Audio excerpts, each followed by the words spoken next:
My name is David Bettez. I am the author of Kentucky and the Great War, and it is a pleasure to be here. You know, there's not a whole lot written about World War I on the home front. There's a classic by David Kennedy called Over Here that is still a really good book. There's a second one that came out by an MIT professor named Chris Capizzola called Uncle Sam Wants You, which is a little more modern version of the domestic side of the war.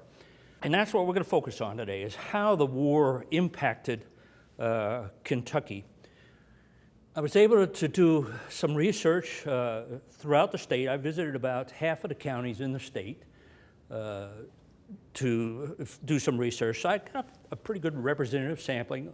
Also was able to find some stuff up in the National Archives up in Maryland, and also in the archive branch down in Atlanta. So I was able to piece together this story. In addition, I had access to the Louisville Courier-Journal online and the Lexington Herald, and so they were absolutely invaluable in writing this history. There was a Council of Defense that I'll talk about that had a war historian appointed at toward the end of 18. And he oversaw efforts by all the counties in Kentucky to compile a history of the county during the war. And you can actually find Fayette counties down in the Kentucky room. There's 3 volumes. Most of them have to do with the records, individual records of the soldiers from the county. But they also covered some of the topics that we'll look at here, things like Liberty Bonds and that, so on and so forth. And I ended up finding about 30 of those throughout the state. And so that was a really nice resource. But anyway, as I went through this, I basically discovered a couple of major themes. One was the permeation of government down to the absolute smallest communities in Kentucky. It was really amazing. Down to the smallest coal camps, you will find the influence of the U.S. government, not necessarily through government officials, but through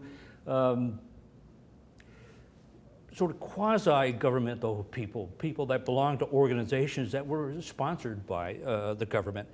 So this permeation of government really takes place before the Depression and before Roosevelt. The second thing I discovered was this incredible increase in civic responsibility and participation, as everyone was expected to support this war effort. And we'll talk about that in a little detail. Anyway, we go back to Kentucky in, say, 1914. It is a portrait and paradox, as state historian Jim Clotter has pointed out in his book about this era from 1900 to 1950. It's a highly agricultural state.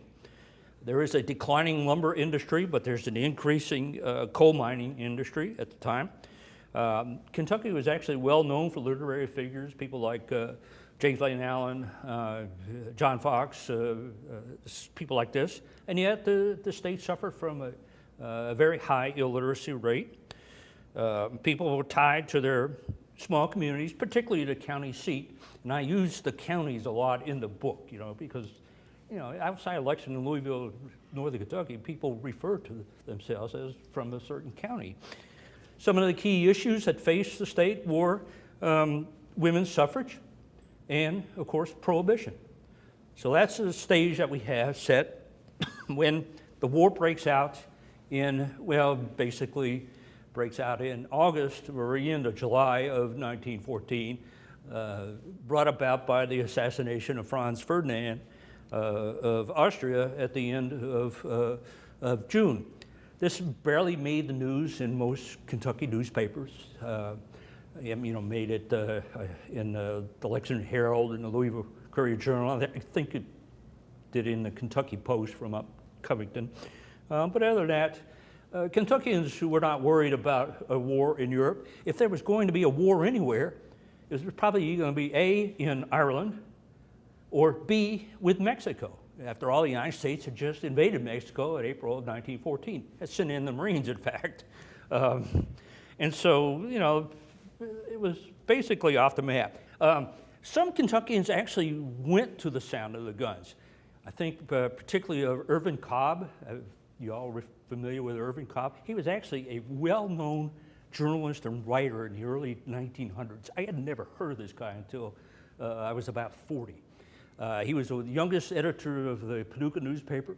He went off to New York to make his fame and fortune, and once the war broke out, he jumped on a ship, and was in Belgium and wrote a book about the outbreak of the war. That was, well, it was actually first serialized in the Saturday Evening Post, and then he made a book out of it. A couple of examples of people from Fayette County who went abroad to the sound of the guns was the Lexington Herald's editor's younger sister, known as Curry Breckenridge. She went over and became a nurse on the front, and then also worked in the American Hospital in Paris. And then there was a young fellow named Alexander McClintock, who was the son of one of the horse folks around here. And he decided to join the Canadian Army and was shipped off and went through some terrible battles in 15 and 16. He was grievously wounded in 16 and was shipped back to England to recover, was there in a hospital in London when the king came by and presented him with England's or Britain's second highest award for valor. And then he came back to recover more in the United States, wrote a book, which you can actually find in the UK library. The war was kept sort of in focus by the editors of the Lexington Herald and the Louisville Courier Journal being Henry Watterson, and the Lexington editor being Deshay Breckenridge of the famous Breckenridges of Kentucky. Events proceed. Eventually the United States will go to war, join the war effort in April of 1917.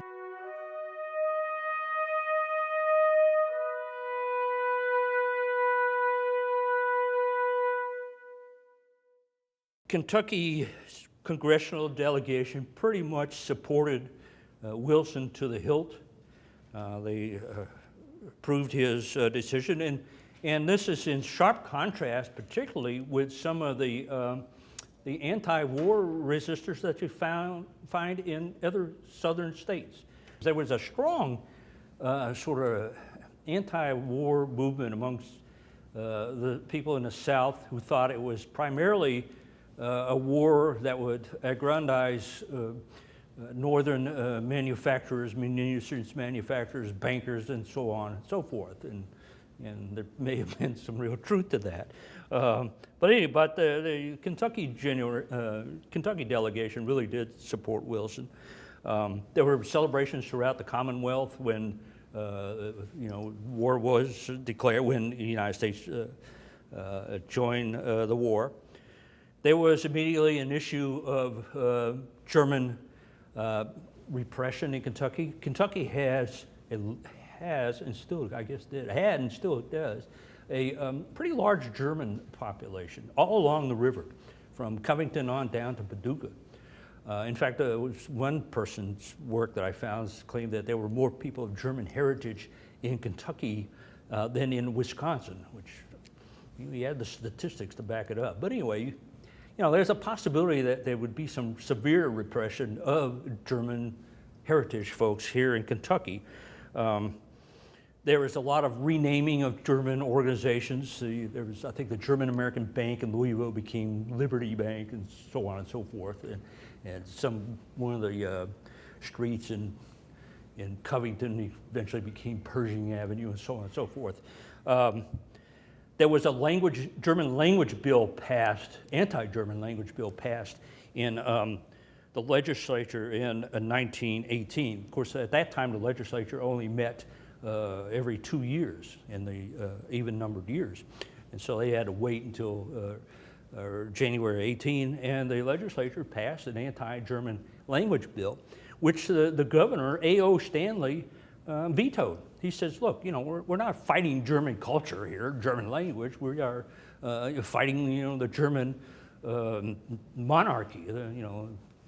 There were some organizations that were founded to sort of root out German sentiment. There was something called the American Patriotic League, which had members in each of the counties, and they were a sort of quasi-governmental group. They reported to the Department of Justice. There was a head of the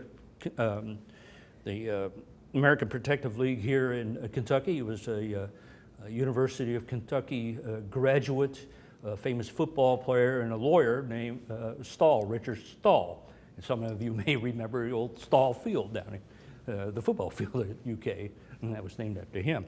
So he headed up this sort of secretive organization of informants who would help root out German sentiment in the state.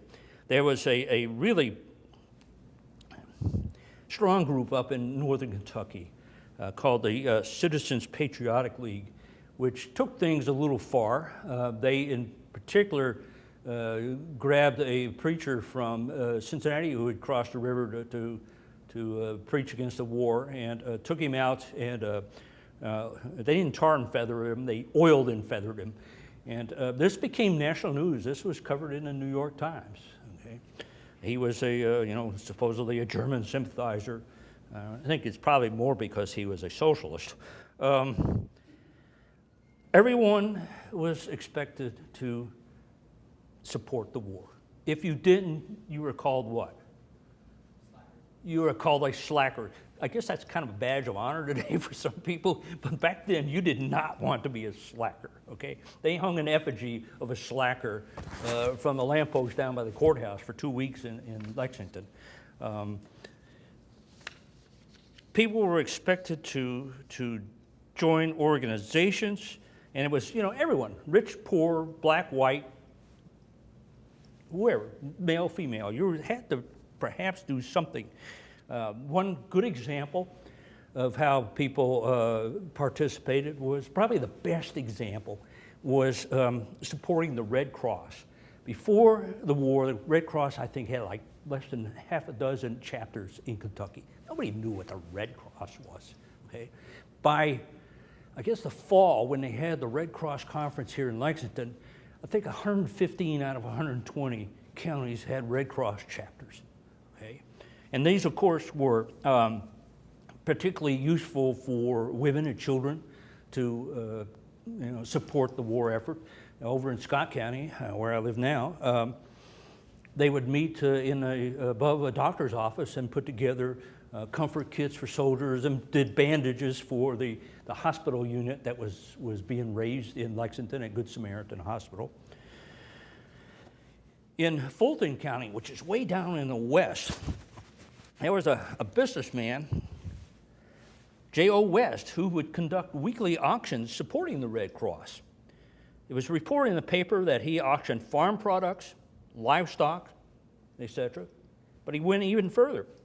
He was reported as auctioning a bunch of green onions contributed by a poor widow, the baseball park, the Mississippi River, a flock of wild geese flying high overhead, and an old gentleman's whiskers.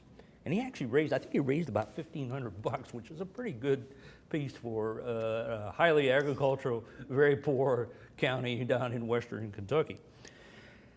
Other ways you can contribute, guys in particular, were you could join the so-called 4-Minute Men, which was, again, sort of a quasi-governmental group that reported to the Committee of Public Information headed by George Creel. What this was guys who would go in and speak for 4 minutes on topics at movies. Why 4 minutes? Because that was the time that was necessary to change reels at movies. Okay?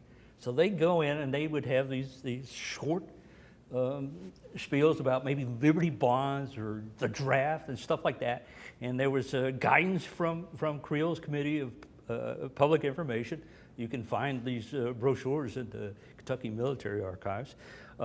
They gave him advice on how to speak. Don't get up there and speak for 20 minutes. That's not what you're supposed to do. It's 4 minutes. And so this was highly effective, and this was really important at the time because of the illiteracy problem. Now, people would go to the movies. You could do that, okay? But if you cranked out a bunch of written propaganda, that effect was going to be a little weaker, okay? So the 4-Minute Men were pretty significant, actually, in generating support for the government's war efforts. Of course, you could buy savings bond. You were expected to buy savings bond. They had a like $1,000 club, and they would publish the names of these people in the paper. You can see it in the Georgetown Times. Well, if your name didn't show up, what were you?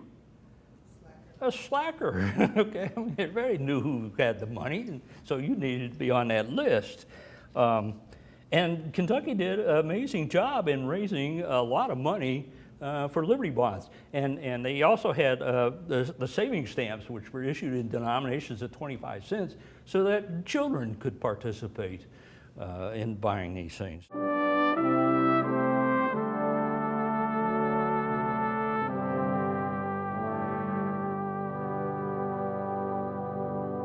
One of the big issues after we enter the war, of course, is how do we create a military that will fight the war?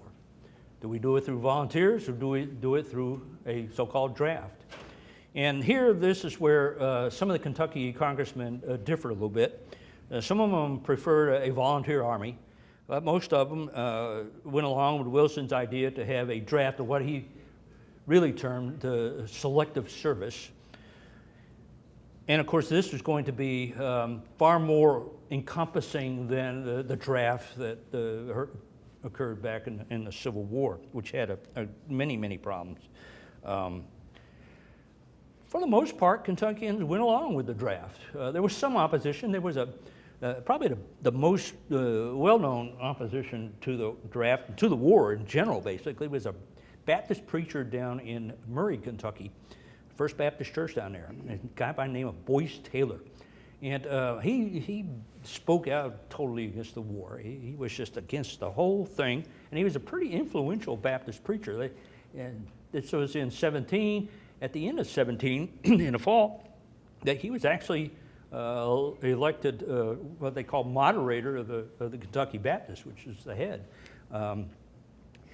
But Taylor was lucky in the fact that he published his comments about the war, his anti-war comments, right before they passed the Espionage Act of 1917.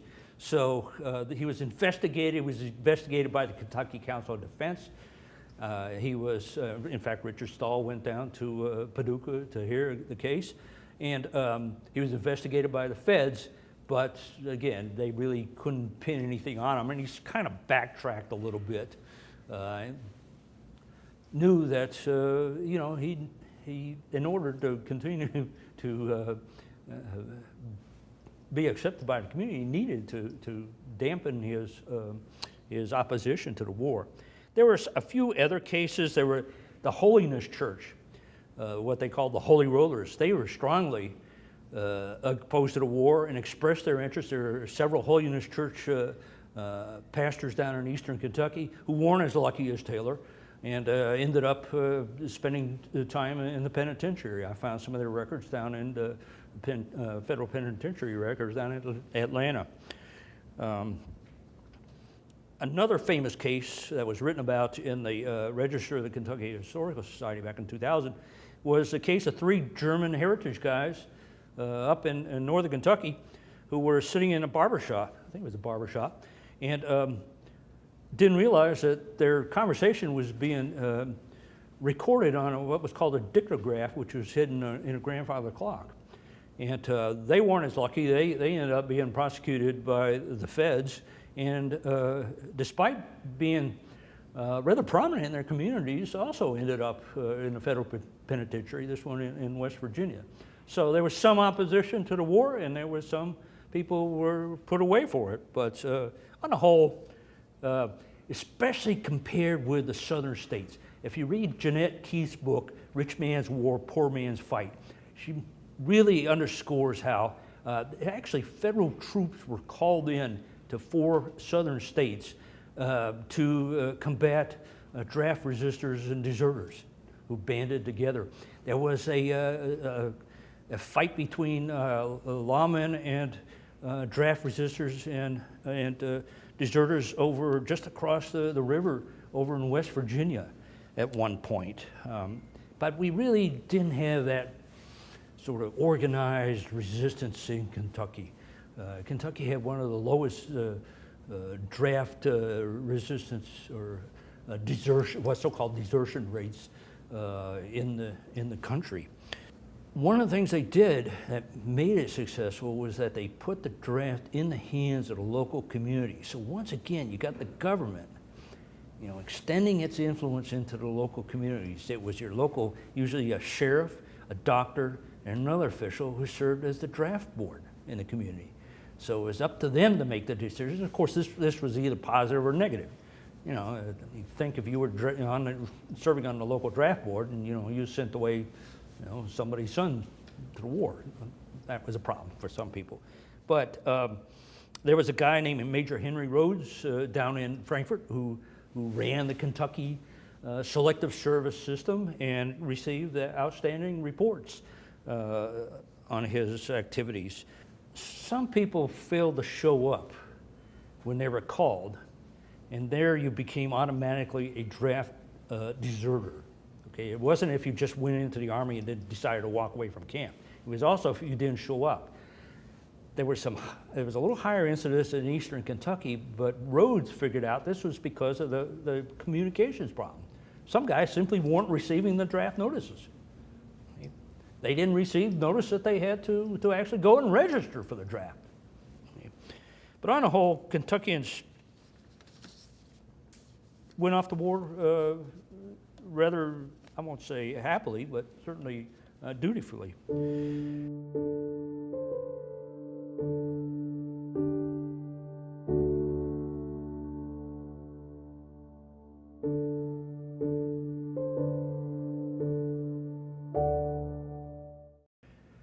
Where did they go? A lot of them ended up in a place called Camp Taylor, just south of Louisville. Camp Zachary Taylor became, I think, the second largest Army training camp. There were 16 of them created for the war, and it became the second largest one. There was a strong competition between Lexington and Louisville. The editor of the Lexington Herald, Deshae Breckenridge, was absolutely incensed that Louisville got this thing. He claimed they were building a camp on a swamp, and Lexington had been the staging area for Kentucky National Guardsmen who went to the Spanish-American War. So it was natural, he thought, that everybody should collect in a central point in Lexington. It didn't happen. The fact of the matter was, there was a congressman from Louisville, Swagger Shirley, who was on the Appropriations Board, and he especially was on a subcommittee on fortifications, and lo and behold, Louisville got the nod, and then created basically a small city south of Louisville. I mean, they put up 2,000 buildings. They ran railroad lines to this place, and it became a huge training camp. At one point, over 60,000 guys were training at Camp Taylor. It was a tremendous undertaking. It was actually a desegregated camp. There was one or two black regiments that were trained there at Camp Taylor. The chaplain school was moved out of Maryland to Camp Taylor, and in fact, that's on the bottom. In the panoramic picture is a bunch of chaplains standing in line with their mess kits to be fed. So Taylor, as the initial group of guys being trained went off to other places, Taylor eventually became an artillery training camp. It was a field artillery centralized officers training school was established there. And one of the things, of course, they needed was a place to fire their artillery. They had a little place down on the river called West Point, but they decided that was inadequate, so they ended up building a new place, a place that turned out to be Camp Knox. Fort Knox originated because of a need to create a new artillery firing range. At the camp, there were all sorts of organizations involved. The YMCA set up all kinds of activities there. The idea was to keep the men occupied so they wouldn't do bad things that military men sometimes do out in the cities and so forth. They cleaned up one area of Louisville. They had athletic activities. There was an illiteracy campaign. There was a woman from Moorhead who led basically a national literacy campaign and applied the lessons there at Camp Knox, or Camp Taylor. And so, many men actually got training in reading there at Camp Taylor. Camp Taylor became famous, okay? Lots of men were trained there. Lots of men came back from the war and were demobilized there at Camp Taylor. There were some famous people. Julian Bond's grandfather served as a chaplain there. And of course, there were some famous non-people, particularly the great Gatsby, who trained at Camp Taylor. Well, so there were other efforts to support the war through things like the Food and Fuel Administration. Again, everybody was expected to support the effort. With the Food Administration, there was a National Food Administrator, a guy by the name of Herbert Hoover, who actually had done a good job with Belgian relief. In Kentucky, it was a Louisville lawyer by the name of Fred Sackett, who headed up the Food Administration here. And there was a sort of a two-pronged effort. One was to increase production, and the other was to conserve food. Okay? Women were asked to sign pledges that they would conserve food, and they had little cards to put out in their windows and in their kitchen. Agriculture did increase quite a bit. There was, in the beginning, they looked askance at growing tobacco, till it was discovered by someone that tobacco really was a morale booster. And Pershing actually suggested that, having men, soldiers having cigarettes was not a bad idea at all. So actually, tobacco production arose at the time. There was even a campaign by the Louisville Courier-Journal to raise money to buy smokes for soldiers. There was an increase in corn production, wheat, and tobacco. On the other side, there was a decrease in consumption through things like meatless Mondays and wheatless Wednesdays. There was a school garden movement, which actually had been a popular progressive movement in the early 1900s. A guy at the UK, Professor Matthews, was working with school children to grow school gardens as early as 1904, but they really boosted this during the war, and also tried to get adults to grow more. If there were vacant lots in towns, these were used to grow stuff and so on and so forth. And again, Kentuckians did a pretty good job of participating in this. On the other side was the Fuel Administration, headed by a Louisville businessman named Wiley Bryant. And he had to deal with a bunch of coal issues. We were producing increasing amounts of coal in eastern Kentucky, but it was being shipped off to the north to power steel plants. And in fact, the winter of 1718 was absolutely one of the worst winters ever in Kentucky. And people were going without coal. And so Bryant had to deal with this and try to get more coal kept here in the state. And was reasonably successful, but he had a heck of a job. At one point, he was ready to give it up and join the Army. He figured, it would be easier. There were lightless days. There were days when you weren't supposed to drive. That was Sunday. On Sunday, you weren't supposed to drive your car. And if you did this, your name could show up in the paper. It certainly could show up in the Georgetown Times. People were listed there. Of course, they all had the excuse they were driving to church, but here, fortunately, that didn't last but about 4 or 5 weeks at the end of the war. The war ended a lot quicker than we had originally anticipated. Women and children. I got a chapter on women and children, how they were expected to participate. Madeline McDowell Breckinridge, who was the wife of Bettez Breckinridge, had some problems with this, in that she was a strong suffragette. She wanted women to have the vote, and yet women, of course, were going to be called upon to support the war.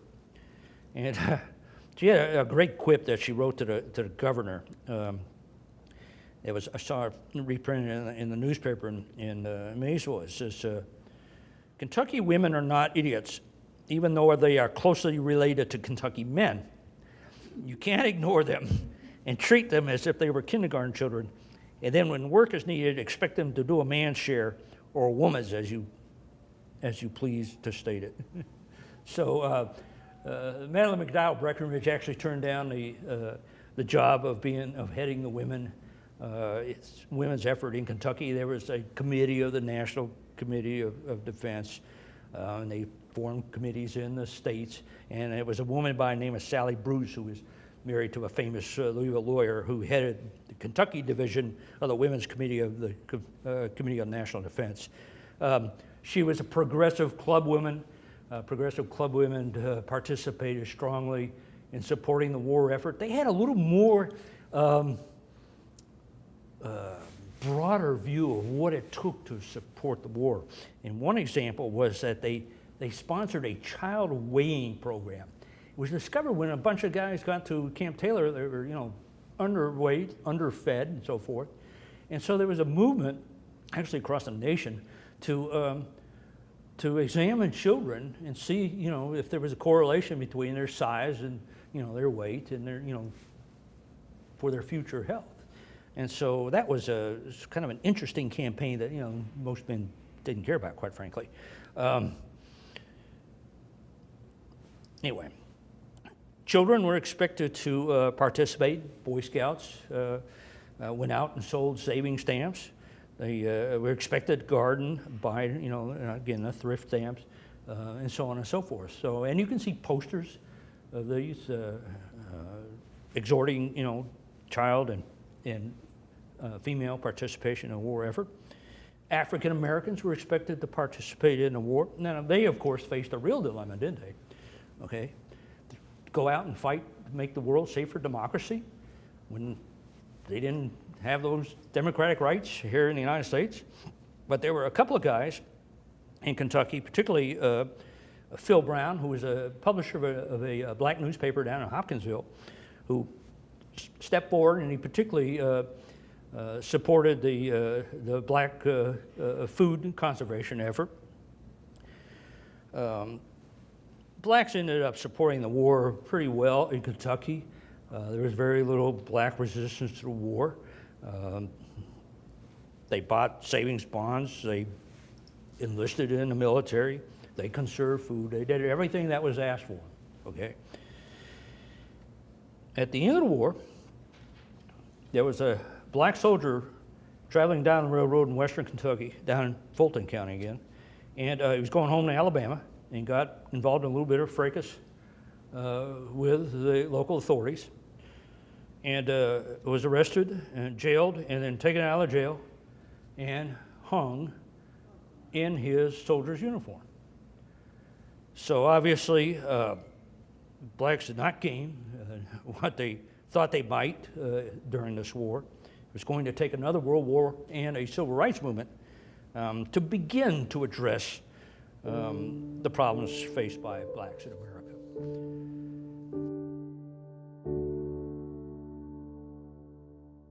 The economy. I talked a little bit about the economy. We've already mentioned how coal production went up, gas production went up, oil was found in oil fields down in Irvine. Lumber was repurposed for war war uses. Hillers and Bradley weren't making as many bats; they were making wooden cases for guns and so forth. Alcohol production was nearly cut off. Okay, this which made the prohibitionists happy. There were something like only 8 places left in Kentucky that could distill alcohol for military purposes, somehow used for armaments. Sports like baseball and horse racing were somewhat curtailed in Kentucky. There's a lot of questions why you should be racing horses and playing baseball during a war.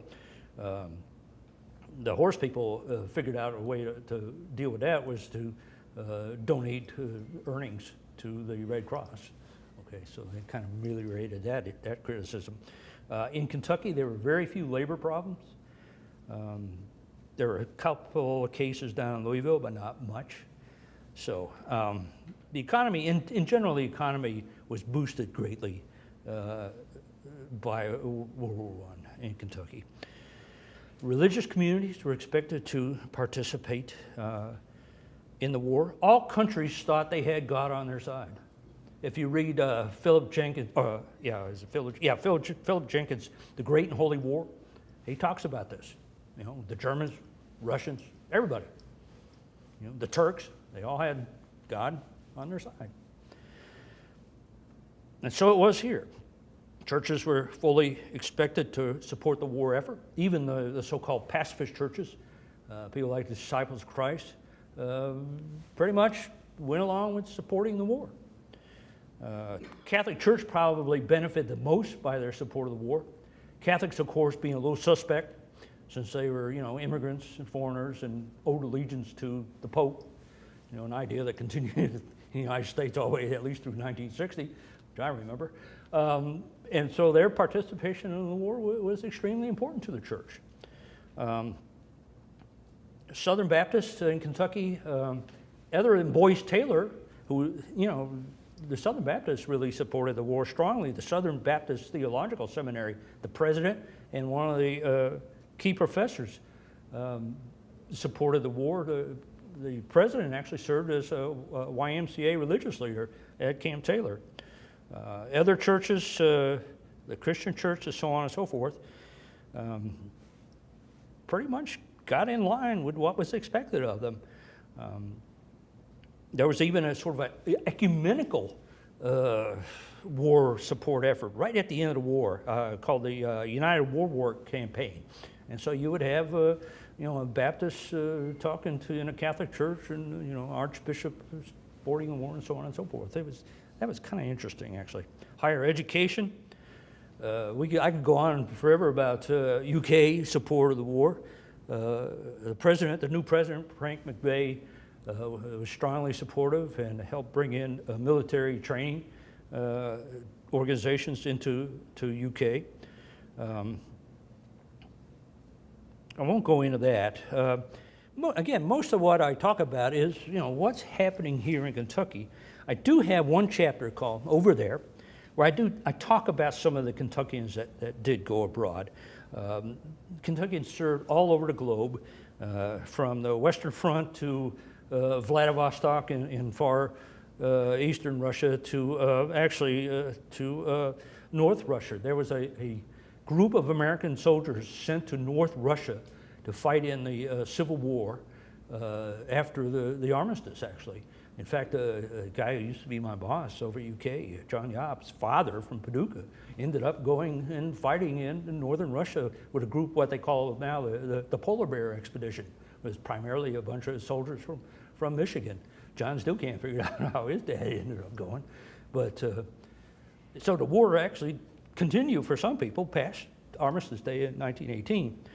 Kentucky claimed a couple of Medal of Honor recipients.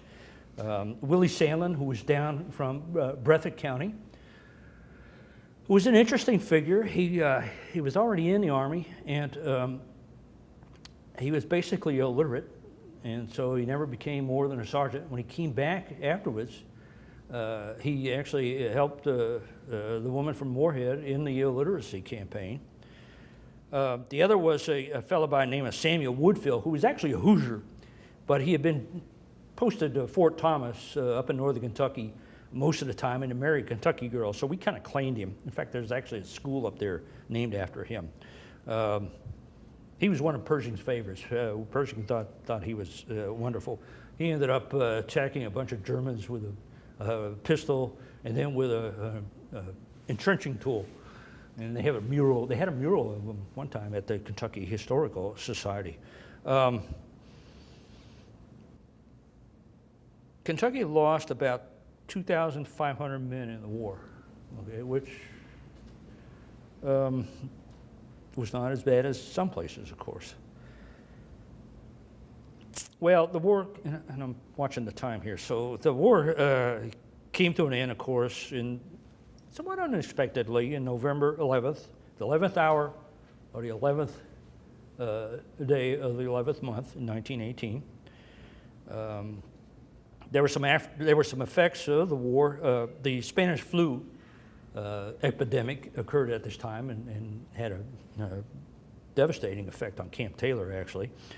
After the war, there were efforts to memorialize all through Kentucky.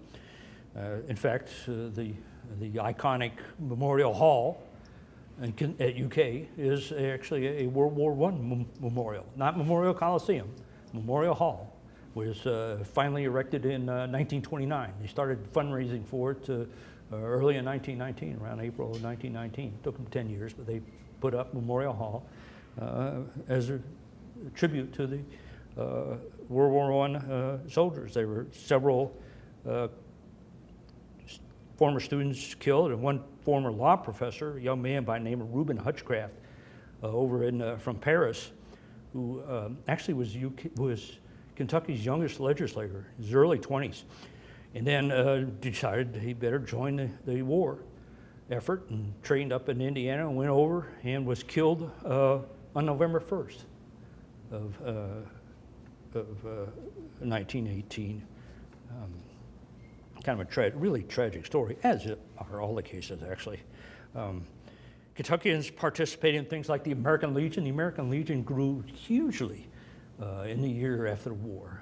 Became quite an important Lamian group, actually.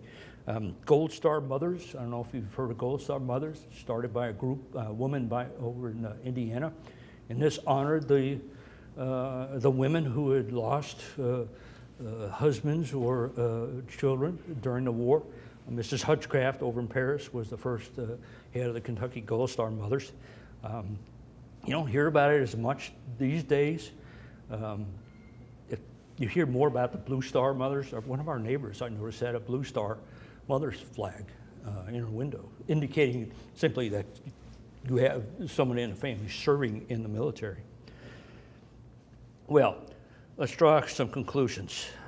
Basically, Kentucky did probably more than its share to support the war effort. It was a bipartisan effort. They served in the military, conserved food and fuel, increased food production dramatically, supported Liberty Bonds, the Red Cross, and so forth. They had few problems with the draft. The war improved the economy, at least temporarily. And as I noted earlier, it improved or increased civic action dramatically. I mean, you really were expected to participate. You know, if it's the Red Cross, that's fine. It made Kentuckians more aware that they were part of the Union. You know, that they were part of a national effort. So the focus was more than just in the county and the state. It was a national effort. And certainly the war increased the role of government and set the stage for future federal and state involvement in people's lives.